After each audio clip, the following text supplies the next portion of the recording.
Okay, recording is on, second half of our class on September 30th, Wednesday.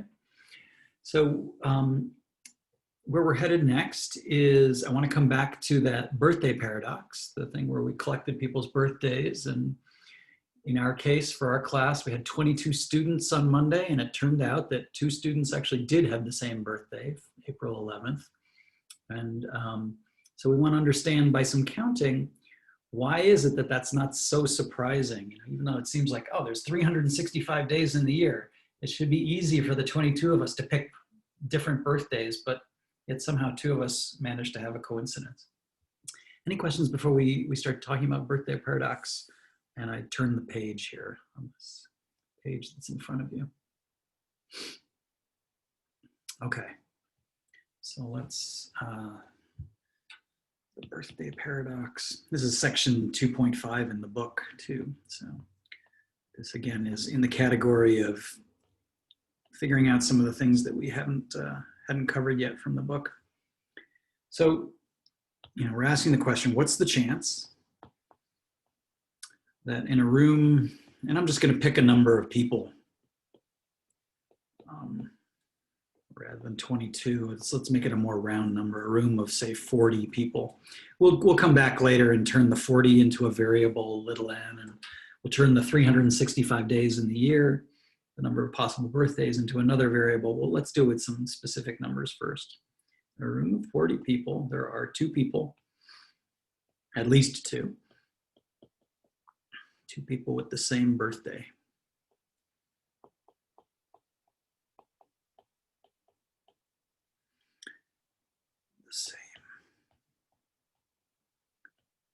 Same birthday out of 365.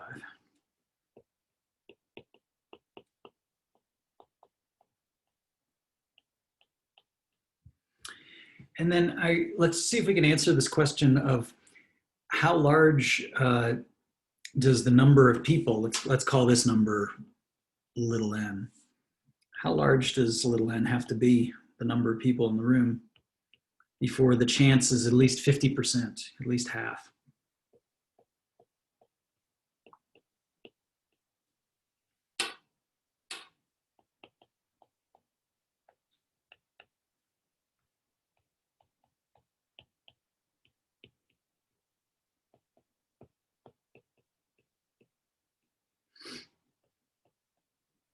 Okay, so let's do some counting. And so the easiest way to approach this, let me pull a line here, is easiest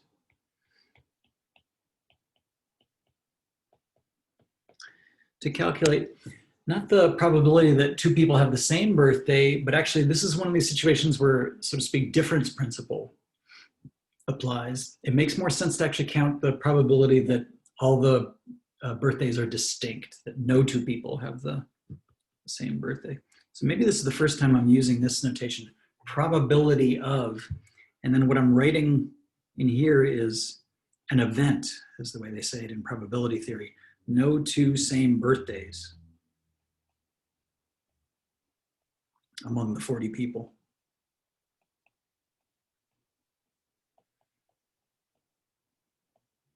So this probability with the parentheses around this thing on the inside is, what's the probability that this event occurs? And so the way we're gonna try to approach it is to say, okay, let's figure out the number of ways we could each pick our birthday. I know we don't get to pick it, but you know, we each were given birthdays. The number of, I'll put that in the denominator, the number of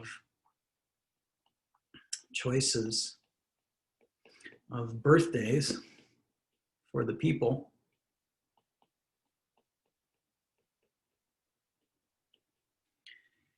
and in the numerator I'm going to put the number of choices where they're distinct.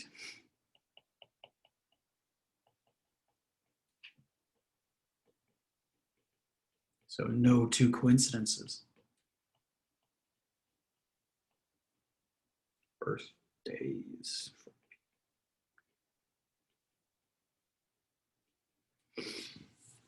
Right, and so we're imagining that the birthdays, all the different choices for 40 people, we're imagining they're all independent, so that the way the probabilists would say is that we're sampling uniformly from the uniform distribution on choices of birthdays for 40 people, that there's no like correlations, that there aren't like typical days where people tended to have their birthday, even though that's actually true, that there are some days of the year that are more likely for people to have as a birthday, or certain months are more likely, but let's not worry about it.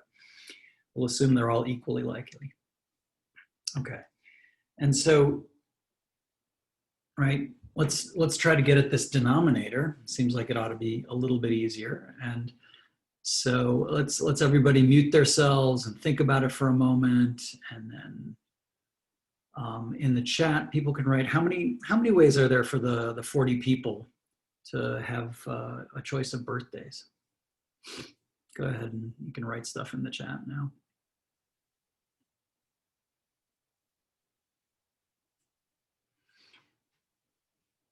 Any thoughts? And so a couple of you are saying, right, a couple of people are saying 365 to the 40th. Yeah, Emma, can you tell me why you think it's 365 to the 40th? That's right.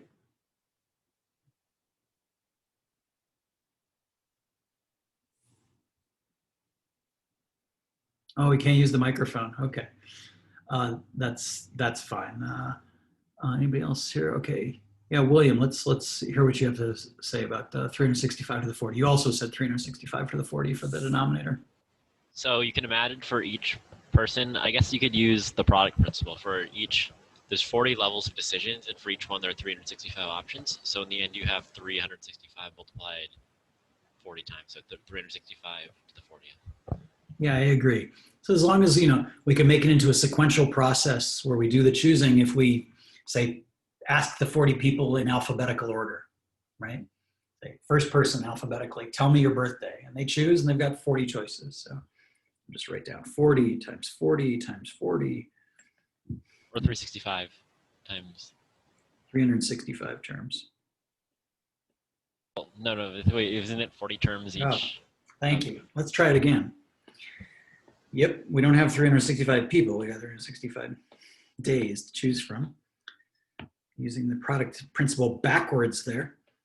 We don't want to do that.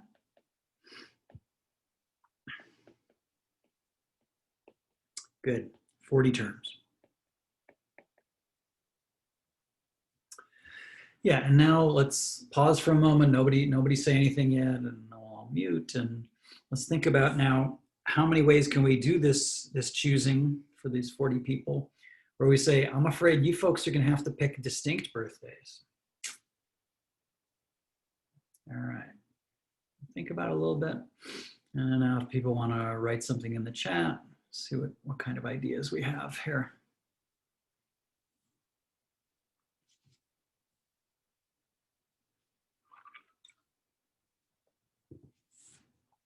Any thoughts?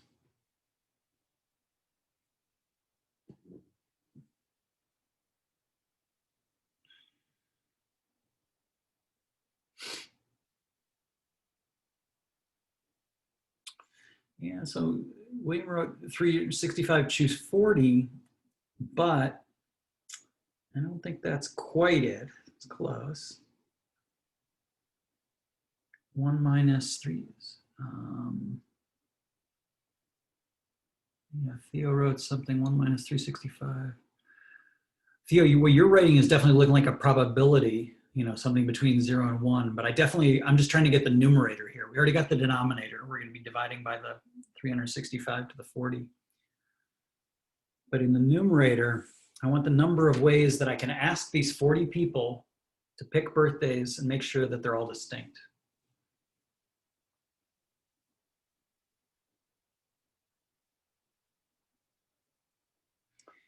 Yeah, I think what you've written the second time there, William, looks better. You've written with factorials though, but yeah, I think it's going to be equivalent to what I was imagining. You want to try to explain that? I mean, basically you just come up with the first person or whatever. You say, pick a birthday, and then you note that on your sheet. And you have the next one, pick any of these remaining birthdays. and then you keep going down for all the people. Yeah, I think that's right. And that's equivalent to the formula that you wrote. So, right, I'm going to write it as first person, ask, first person picks. And they've got 365 choices. And when I say first, I mean alphabetically first. You just arbitrarily put them in order a certain way. Maybe it was the order in which they were sitting in class and they were all sitting in a line. And then the second person picks a birthday, but they pick a different one.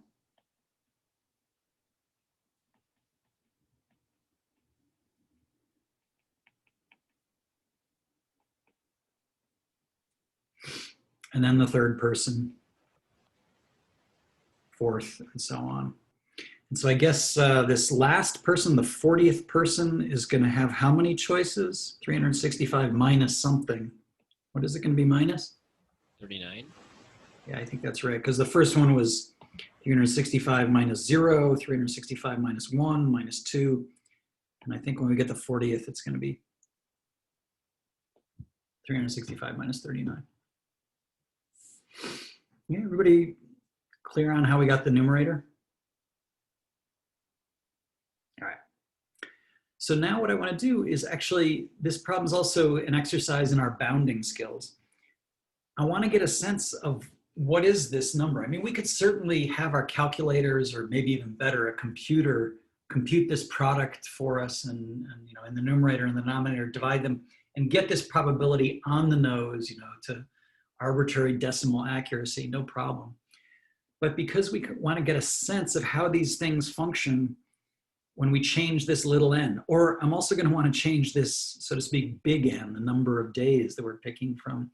I want to get a sense of how we can bound this and do some estimation, because this is useful in all sorts of mathematics, particularly in probability and asymptotic analysis of algorithms, to learn how to make reasonable bounds for things. So let's try to get a sense of what's going on here with this number.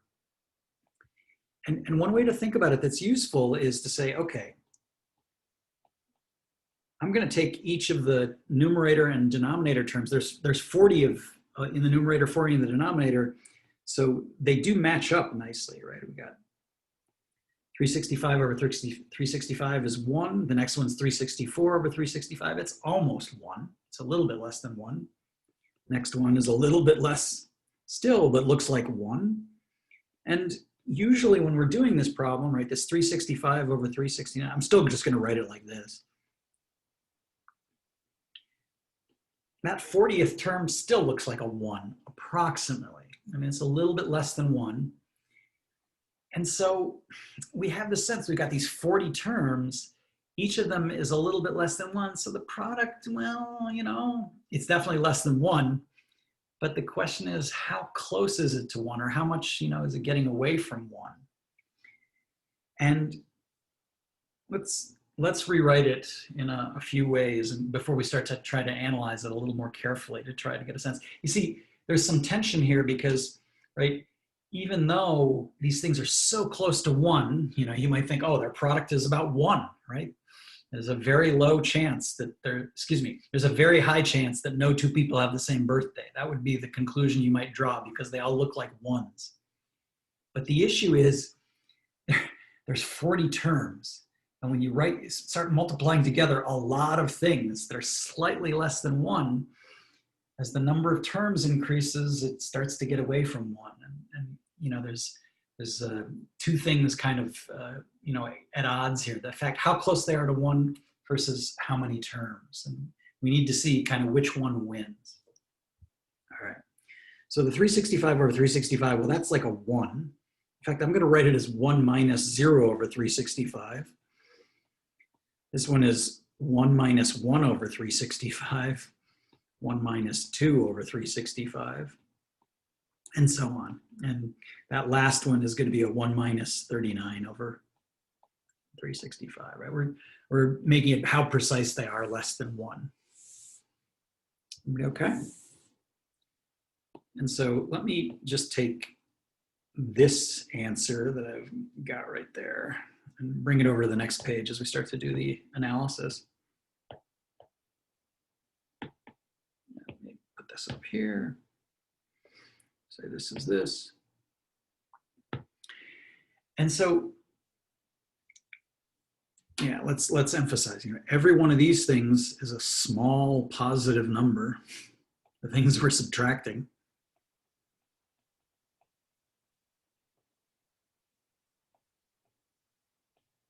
Right. Things like 39 over 365. And so one question is, how can we approximate, question, how to approximate 1 minus x in a useful way here?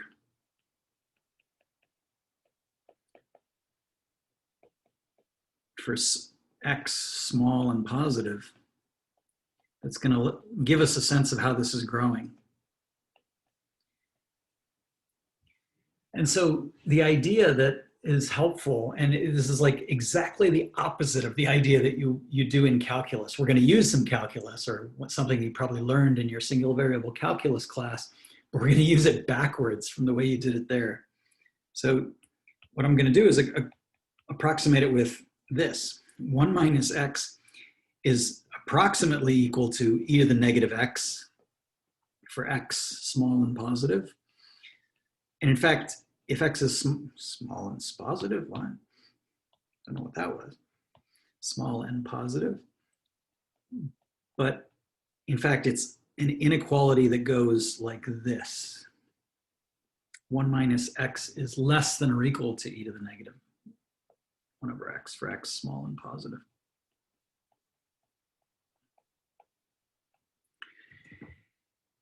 And let me, show you the picture that you would have seen in calculus for this. In calculus, what would have happened is you might have been drawing the graph of the function e to the negative x, f of x equals e to the negative x, and you said, oh, let me approximate it by its tangent line. That's this approximation. Let's just remind ourselves how this looks.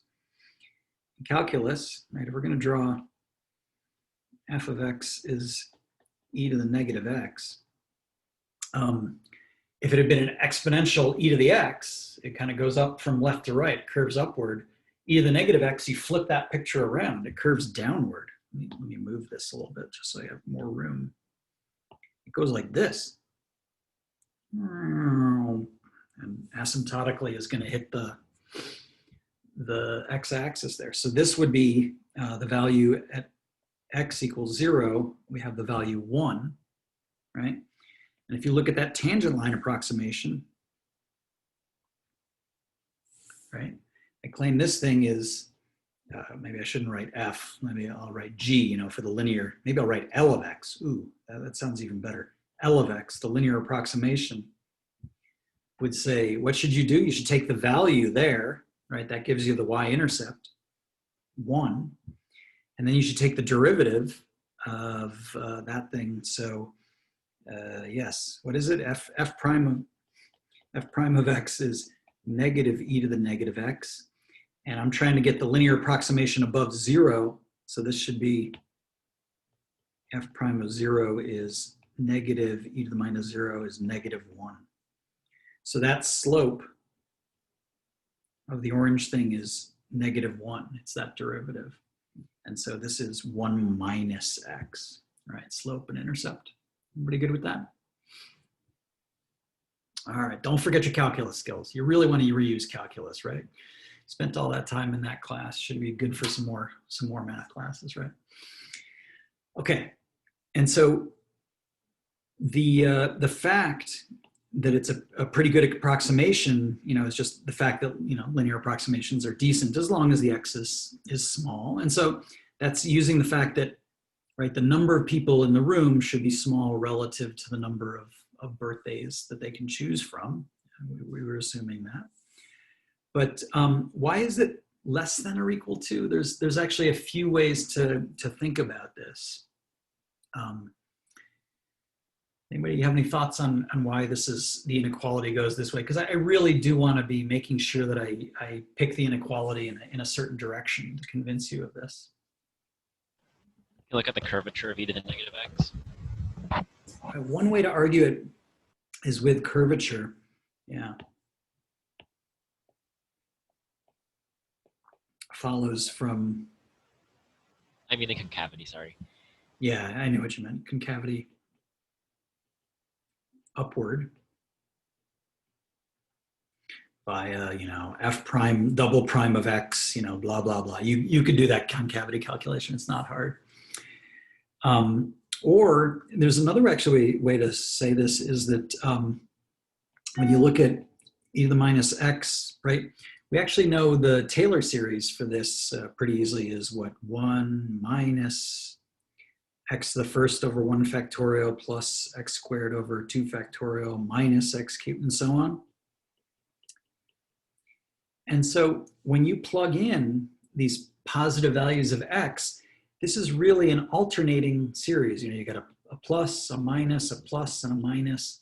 And the terms, term by term, are getting strictly smaller each time, as long as the x is, say, less than 1. But we're imagining it's a small positive number, so you can assume it's less than 1.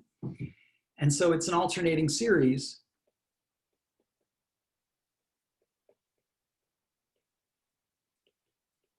Let's say for, x between 0 and 1.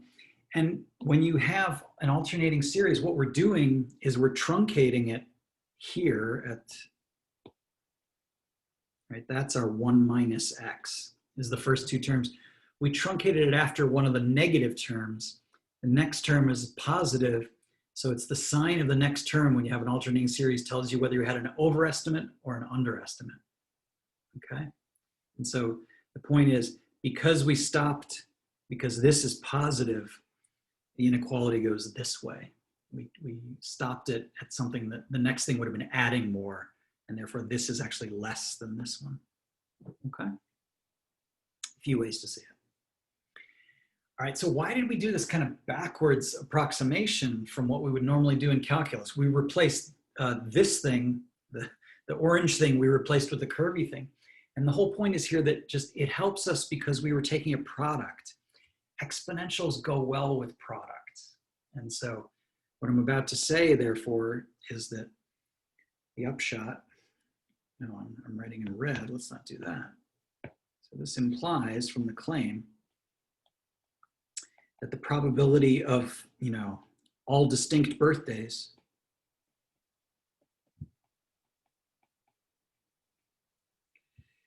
right? So on the one hand, it was 1 minus this, 1 minus that, and so on with the 40 terms.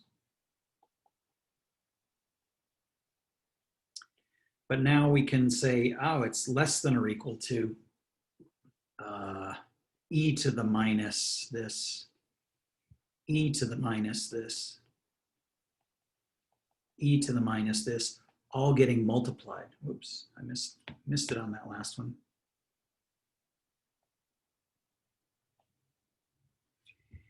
And the fact of the matter is, I didn't like multiplying these 1 minus x terms, these 1 minus this, 1 minus that. I didn't have a sense of how it was growing when I took their product. But these things, they work well when you've got exponentials. We get to use our, what's that called? Yes, laws of exponents. Yes, sorry, can't remember what they're called. I know how to use them now. So it's a product. And so this is e to the minus 0, I'm just going to put it all over 365 with a parenthesis in front. E to the minus 0 plus 1 plus 2 plus 39 all over 365. Thank you for the sum formula. Yeah, so at this point we're going to need at the next stage how to sum up 0 plus 1 plus 2 plus 39. But before we do that, everybody okay? All I did was just use some laws of exponents and putting things together over a common denominator. Everybody see where that came from? And the point was, that was the point of doing this crazy backwards approximation, approximating the linear thing by the exponential. Questions about that? Okay, so let's just take this over to the next page because we're going to continue analyzing with this.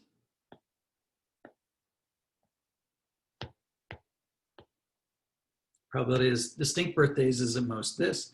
Yeah, so does anybody know what's 0 plus 1 plus 2 plus ... plus 39?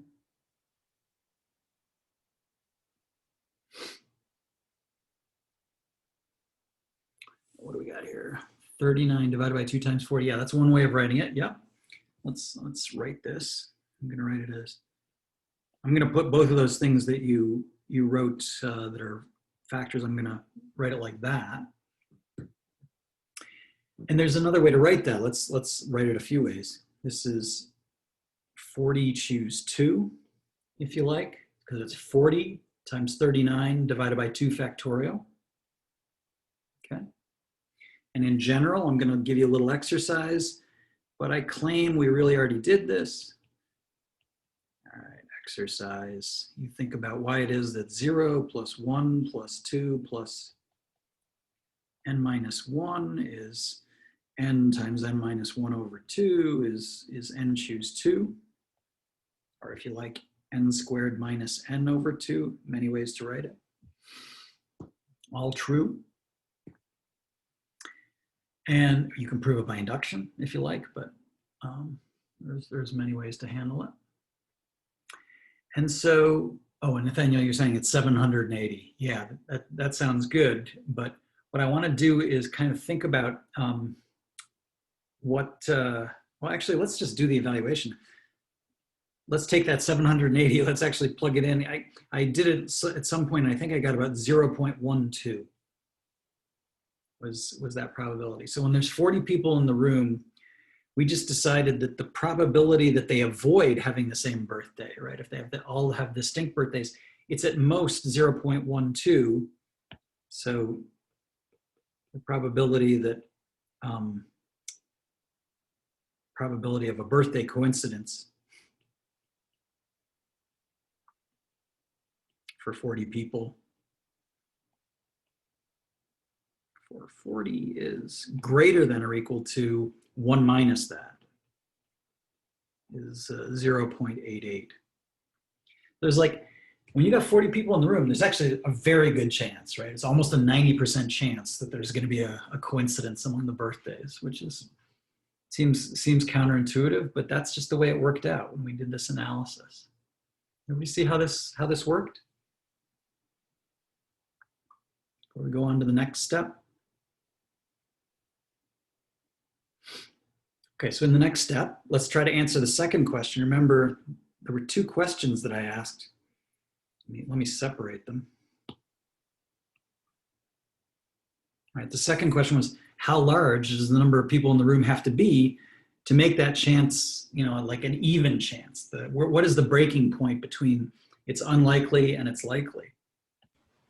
How large of a crowd do you need before you can start betting confidently with people? Yeah, exactly. Actually, I have a colleague, Dennis Stanton, who taught this class many times, and when he would do the birthday paradox, he would actually bet the class. He would say, I'm willing to bet, someone, I don't know, $20 or something that 2 of you have the same birthday.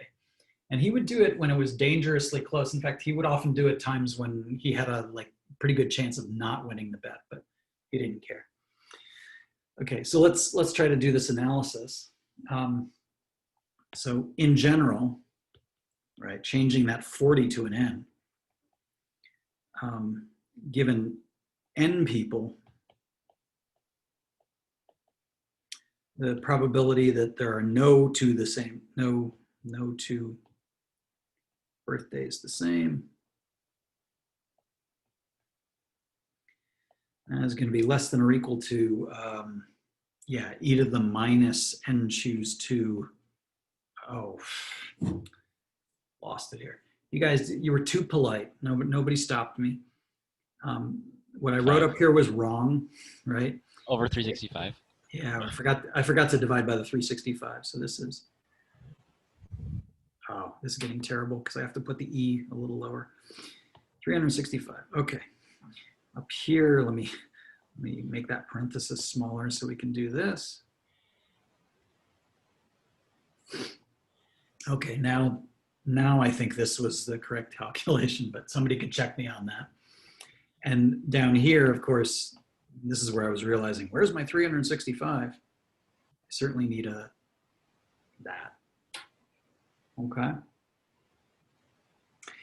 And so when we're given n people, to get, at least a 50% chance of birthday coincidence.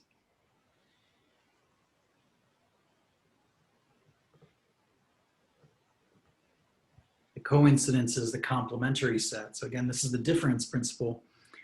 What we need is that that probability, this upper bound,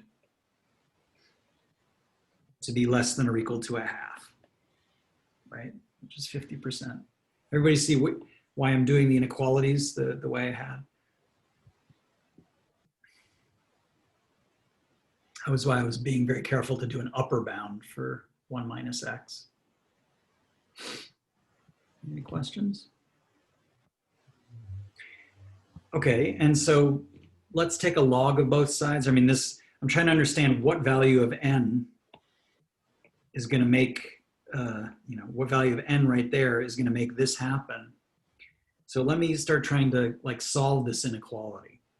Again, when you're solving inequalities, be very careful about which way the inequality goes as you do the various solving operations, right? This is, when you're working with inequalities, this is the most danger you can get into, is doing manipulations that don't keep the inequality going in the same direction. So watch me, make sure I don't do anything wrong. I'm going to take technically it shouldn't be less than or equal to, it should just be less than, but does it really matter? I mean, here I was, it matters. Yeah, but I guess you're right. In my claim, it was a strict less than, but I'm not going to worry too much about that. You're going to see I'm going to make another little approximation in a moment. But let's take a log of both sides. And I mean log base e, in other words, natural logarithm of both sides to get rid of that e. And so I'm claiming I can do this. And you should be very careful. Did he do the right thing there? When you take a log, does the inequality stay in the same direction? Does it flip? We talked about this. Like when we did log base 10, it doesn't matter whether it's log base 10 or log base e. That is a strictly increasing function, the log, and so it keeps the inequalities going in the same direction. We're okay. Right? And then, yeah, so what else is going to happen? We can take the 365 minus n choose 2 less than or equal to 365 log base, or sorry, log of negative a half. Log of negative a half is negative, sorry, log of 1/2 is negative log 2. So this is negative 365 log 2. Was this step okay from here to here? Yes, I kept the same inequality because I multiplied by 365. That's a positive quantity. And I think I got to keep going on to the next page here. Gosh, let's steal this. Oops.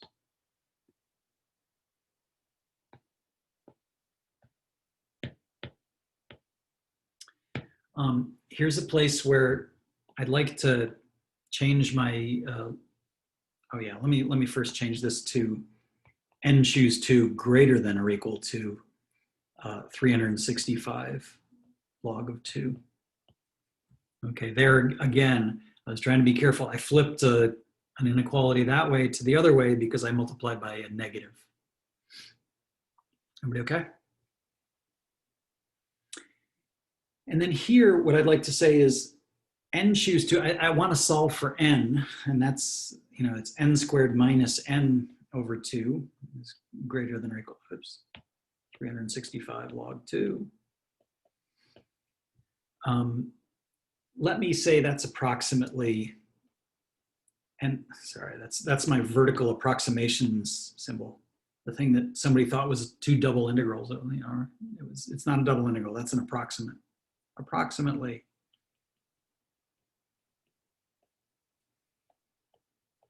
n squared over 2.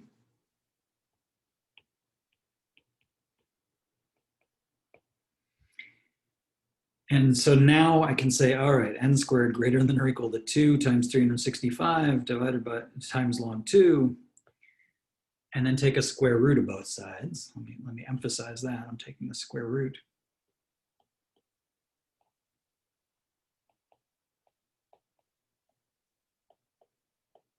Maybe I'll do this. let me put the log 2 together with the 2. They're like constants that don't depend upon how many days of the year. But later I want to change that number of days of the year to be a variable. And this is actually, if we evaluate on a calculator, I think I checked this, it's about 22 and a half, 22.5. So my colleague, Dennis, whenever there were, 22 students in the room or less, he was actually making a bad bet. And as you get past like 23 students or more, it's a reasonable bet. I don't think he actually made the students pay him anything, but and when there's 40 students, you could see why we got up to like 88% chance. It quickly goes up, you can see. And that's the thing, is like let's try to think about this formula. Let me replace the 365, because this birthday paradox actually comes up a lot when you're trying to think about various sorts of algorithms. In fact, there's an algorithm for attempting to factor numbers, which is important for things like encryption. It's called Pollard's row method for factoring. And it really does some speed up in trying to guess how to factor numbers using the birthday paradox, but not with 365 with like some humongous number. So you really want to understand how this works. In general, if we replace the 365 by just some capital N,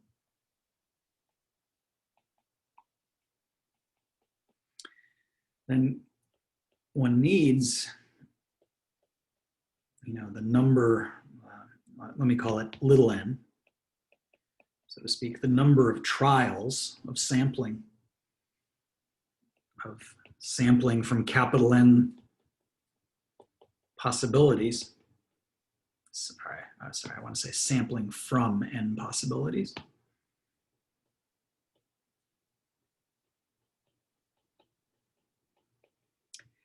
To be at least about, to have, let's say, n greater than or equal to about, well, it's square root of 2 log 2, same analysis, times capital N. And that is roughly like square root of n, capital N. Right? So this thing on the inside, 2 times the natural log of 2. Natural log of 2 is actually less than 1, right? You're taking natural log, and 2 is less than e. So this thing's a little less than 1. You multiply it by 2, it's a little bit greater than 1. I don't remember, exactly how much, maybe like, 1.3 or something like that. Then you take a square root, it's about a 1. So basically, we're saying when you're trying to sample from, not 365, but a billion things, how many times are you gonna have to sample before you expect to get a repeat in your samples? It's about square root of a billion. That's how many samples you should expect to have to take before there's going to be some repeat among your samples. Did everybody understand what I'm trying to say there? In general, okay, I don't think I finished the sentence. Replacing 365, one needs that many samples to have. I think I didn't mean too many verbs there. Before expecting a repeat among the samples.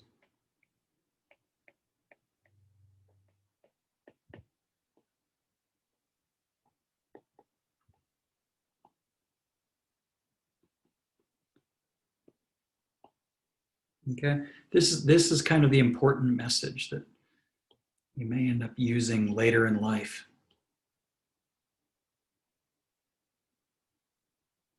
Why is that one coming out? Come on. It's supposed to come out straight when you hold it like that. There we go. Okay, questions?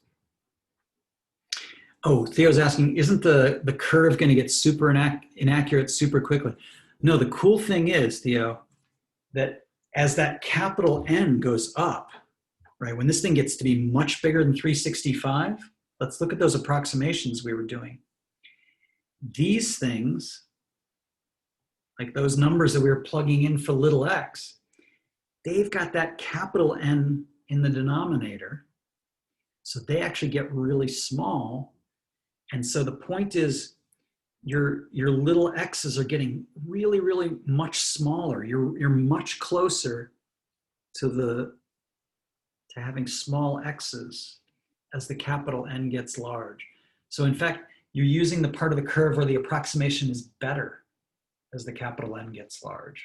It really still works, and in fact, it gets to be better and better. Did that make sense? So it's a good question.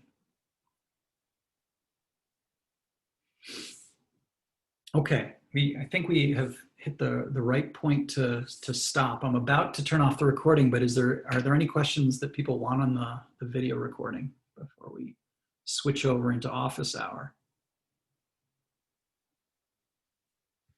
Go back to the last page there where we were, and the upshot.